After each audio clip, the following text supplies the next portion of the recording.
Well, I mean, I'm just basically somebody who's been interested in philosophy for kind of like 40 odd years, and has been kind of like looking around the subject, and finding out different ways that people imagine the how the world works and how they're supposed to live in it. And they've all been kind of like slightly weird, so, slightly different. Everybody's got a slightly different image. And when I came across the Stoics, they have a very interesting real world way of understanding the world. It's not as if the world exists in imagination, or the world is something strangely magical. It's the natural world, and how we kind of live within it as natural animals of a certain kind within it. So it just seems to slot in with a scientific understanding of the world. Um, and I think that is very valuable.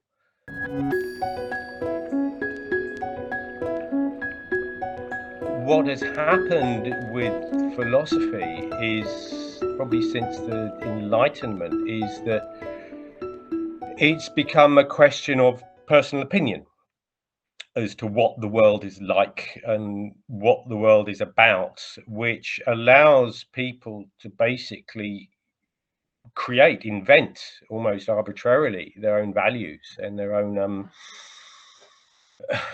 philosophies, and kind of pick and choose from others, in a piecemeal way. Collect affirmations and maxims and lovely quotes from here, there, and everywhere, that don't actually gel together in any kind of coherent way. So people are kind of creating philosophies that are kind of in contradiction with themselves.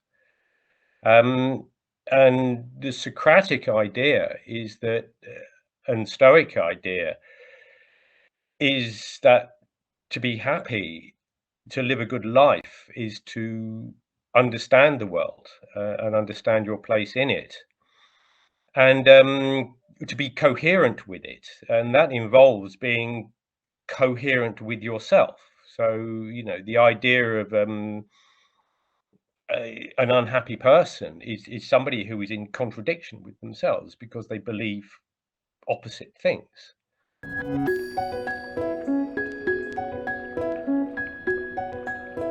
Yes, that's yeah, and a seeker is seeking wholeness, which is again a Stoic theme. They're looking for wholeness. They're looking for completeness.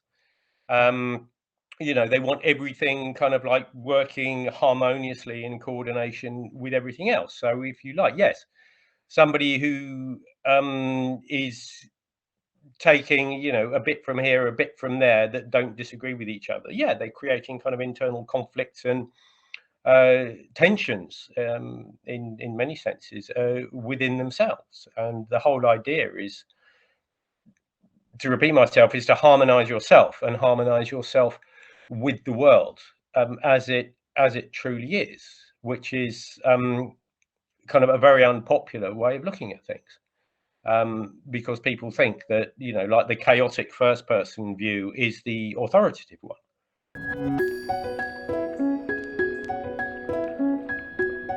An idea I've been exploring recently is that each philosophy,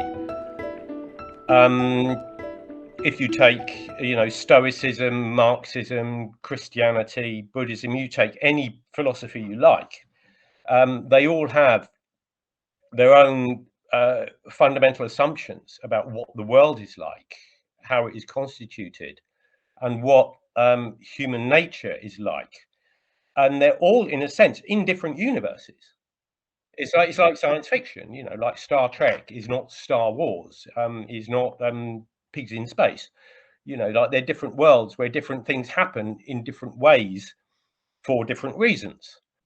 So you have a contradiction. You can't be an optimist and a pessimist. You can't think everything is for the best in the best of all possible worlds, and at the same time think life is suffering. I need to get off this mortal coil and escape myself to another dimension. It's they don't sit together.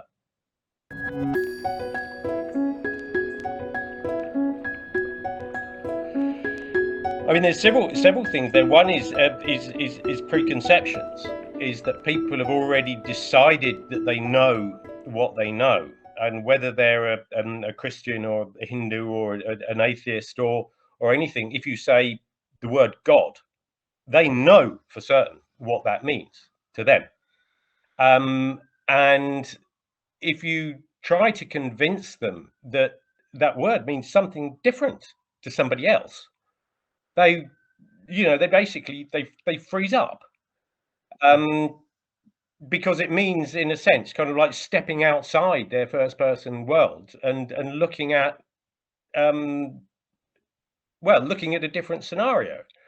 It's kind of almost as if you have to suspend your disbelief at something and kind of accept the assumptions of another way of thinking without necessarily believing them.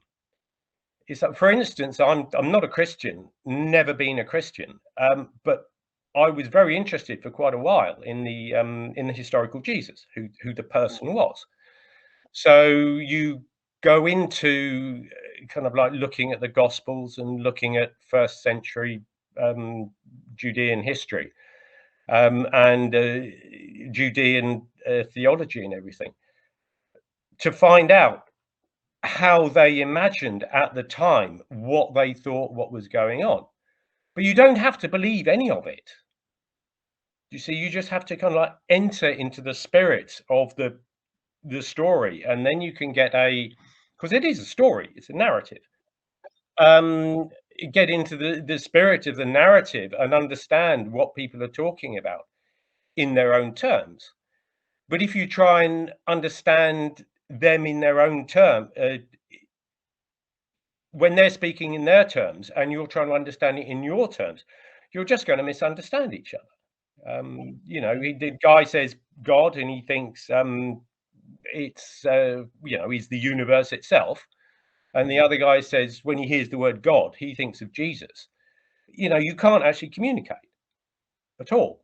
So, and there's a resistance to that. It's kind of like letting go, in those management training courses where you have to kind of like fall back, like let go of all your support and kind of like trust that it's going to be okay. And you say, okay, I'm going to stop thinking what I think for the moment, and I'm going to try thinking like that other person.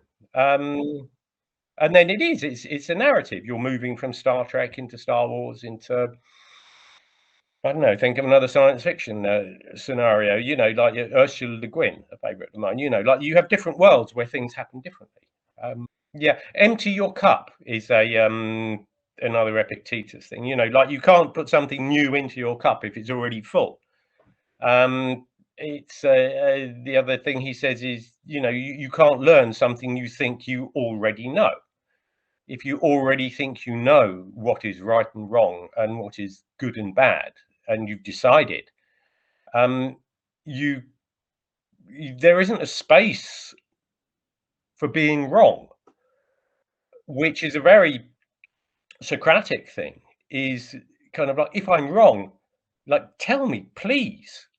Like if I'm wrong and you correct me, I will thank you with a smile, because like I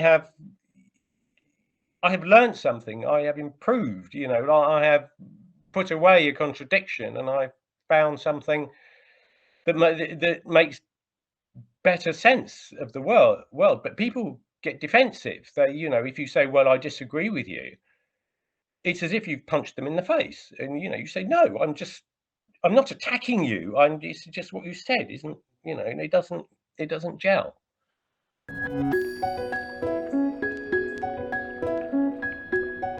It's a theme that comes up round and around again, um, with Socrates, and it's Socratic humility, epistemic humility, kind of like knowing what you don't know, knowing what you know, and then knowing what you don't know. The story starts is that I can't remember who, somebody he knew went to the oracle at Delphi, Went to see this mystical person who dishes out obscure words of wisdom that you then have to interpret. And the message came out that Socrates was the wisest man in Athens. So Socrates was told this, and he just thought, well, that makes no sense, because like a wise person knows lots of things, and I know some stuff, but there's a lot of stuff I don't know. So then he kind of went on a mission around Athens to find out what people knew, and what people thought they knew. So he went around questioning people, and everybody thinks they know what they're talking about. So he says, "What is justice?" And somebody will come out with an opinion. Justice is, the strong getting what they want, or justice is everybody having the same stuff. And he kind of he looks at what they say and says, "Well, that doesn't make sense. So you think you know, but you actually don't know." And he asks generals, military men, what is courage? And they say, well, courage is X, courage is Y, courage is Z. And again, he analyzes them and asks them lots of complicated questions. And he works out that, like heads of the army really can't say what courage is. So Socrates eventually works out that he is the wisest man in Athens because he doesn't think he knows things that he doesn't know. He knows what he knows, and when he doesn't know, he said, "I don't know." I think it's almost universal. If somebody asks you a question, people don't like saying "I don't know." They'll just say something to like fill in the space. Um, so that is what Socrates kind of like knew, and he knew he knew that he didn't know. And there's a thing called Meno's paradox, which is complicated. You know what you know, but you don't know what you don't know, and yeah, and you cannot know what you don't know. So you kind of everything. So you kind of got to keep this kind of like this open mind, looking out for things, saying, well, I didn't know that, and I didn't know that. Yeah, what's the quote? It's Wilfred Sellers, I think. Philosophy, broadly speaking, is understanding broadly how the world hangs together broadly.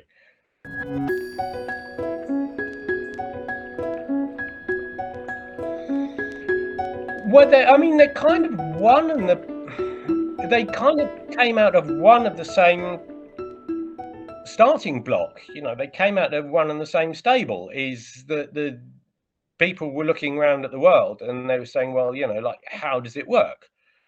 And you get various kind of like genealogies of human the evolution of human thinking, but the earliest ones appear to be the animists, who think, well, like everything's got little spirits in it. So there's the spirit of the rock and the spirit of the flower and the spirit of the tree and the spirit of the sky. And, and if we kind of offer water to the sun, it will shine. And, so they're looking for mechanisms. Magic and mechanics shares a root. They both mean the same thing. It's kind of like, kind of what is going on is the eternal question. And you can go down two routes. You can say, okay, well, it's all kind of like going on in a mystical, magical realm about which we can know nothing, or it's kind of like happening in the here and now, and we are part of it, and we can at least make some sense of it.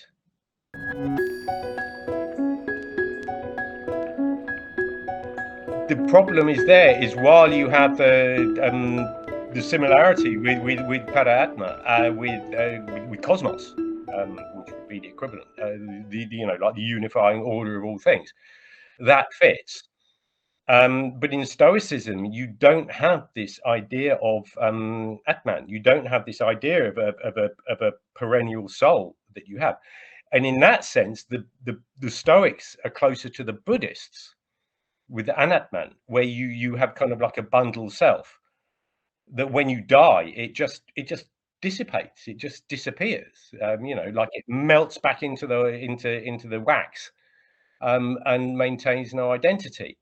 So I think you kind of have to understand Hinduism over here and understand Stoicism over here, and say, okay, well, these bits are the same, but these bits are different.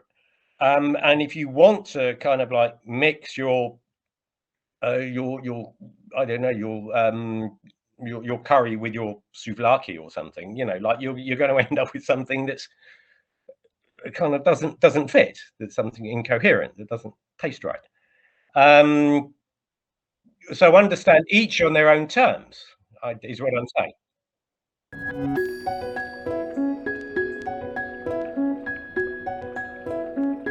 There is. I have a vague idea, and I don't think anybody will ever know this. I think that both both Sanskrit and Greek are Indo-European languages. And so the language has a common ancestor. And I'm wondering if these ways of thinking come from an earlier kind of, like, if you go up the pyramid, like you have a dog and a cat, and they're kind of the same, and they're kind of different. And then if you go back up the evolutionary tree, you will find that they have a common ancestor that was neither a dog nor a cat, kind of like a dog cat, and then kind of tumbled down, and you have cats and dogs. So it's not that cats descended from dogs or dogs descended from cats; it's that they have a common ancestor. So there is that idea. The other one is more the idea of universal philosophy that I think sends people the wrong way. Is that, and it's kind of a Jungian thing, that there's kind of like one underlying narrative to all human experience. But I think that only works if you're very selective, and you can say, okay, like Hinduism, uh, Stoicism, and Confucianism have a lot in common. So you can point at that and say, oh, that it must be some kind of underlying universal human truth. But then when you start bringing in juju and the Norse myths and the religions of indigenous Australians, that universal idea kind of starts to fall apart. But it's fascinating how we come to the similar conclusions, actually. And in terms of there being kind of like this underlying or overarching something going on, such that the world is the way it is, I think is something that any human could get to, no matter where they lived in the world or whichever culture they came to, purely through observation and reason. No, like you can get to maths, like we assume, if there are civilizations on other planets, we assume that they are going to get to maths at some point.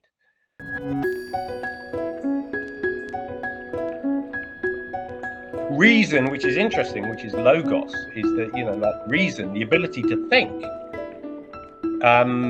is universal, and kind of like, and what is true and what is untrue ultimately kind of will be tested by time, and will kind of like converge on a common theme if people kind of like want to follow it.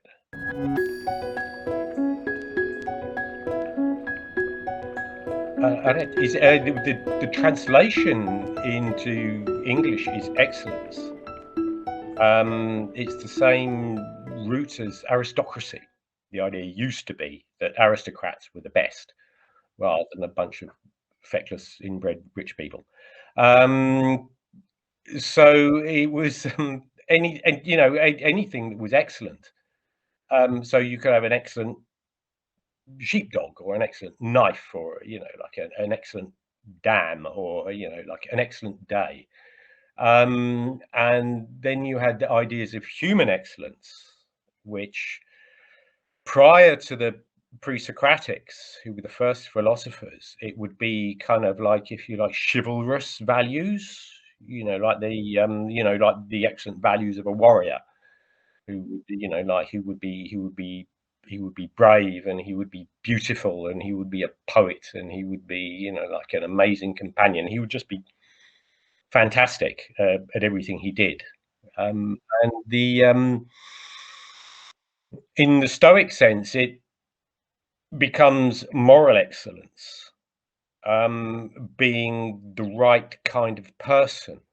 Um, and they equate moral excellence with the excellence of being a human.